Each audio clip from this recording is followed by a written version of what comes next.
ختم کی ہے، یہ سلیبس میں پڑھائی جائے گی. یہ جو ریسنٹ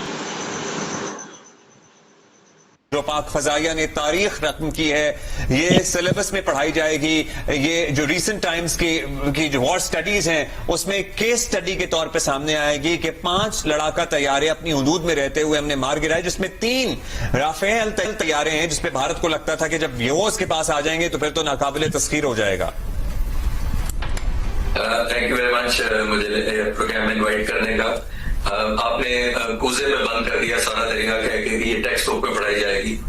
اور ظاہر ہے وہ اس لیے پڑھائی جانی چاہیے کہ اتنی بڑی ایئر فورس ہے، تقریباً 75 بلین کا اس کا بجٹ ہے ایک سال کا، پاکستان کے آلموسٹ بجٹ سے زیادہ، اور تقریباً 1000 اس کے پاس فائٹر جہاز ہیں،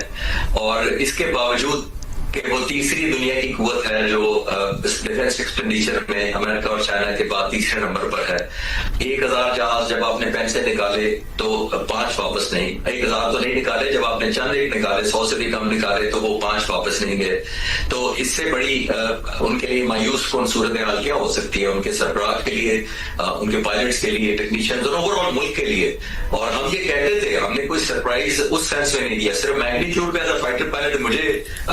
سرپرائز یہ ہوا ہے کہ بہت زیادہ پنشمنٹ ہو گئی. 1-2 جہاز ہوتے ہیں اس پہ بھی اطمینان اور سکون کا باعث سامان. بالکل جسٹی صاحب، ہم آپ سے یہی پوچھنا چاہتے ہیں، and you being a part of the armed forces and especially air force, what does it مین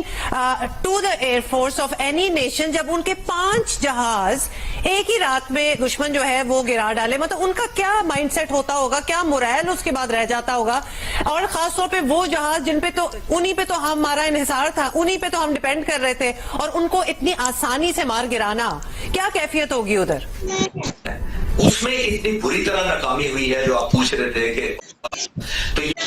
جو پاک فضائیہ کی ہر لیڈرشپ نے، air marshal Asghar Khan, air marshal Nur Khan سے لے کر آج تک جتنے ایئر فورس چیف رہے ہیں، انہوں نے ہمیشہ ٹیکنالوجی کو. اچھا، آپ کو لگتا ہے کہ ان کے لیے سرپرائز تو نہیں ہونا چاہیے، کیونکہ ان کے دفاعی تجزیہ کار بھی، ان کا میڈیا کی وار مونگرنگ اور ان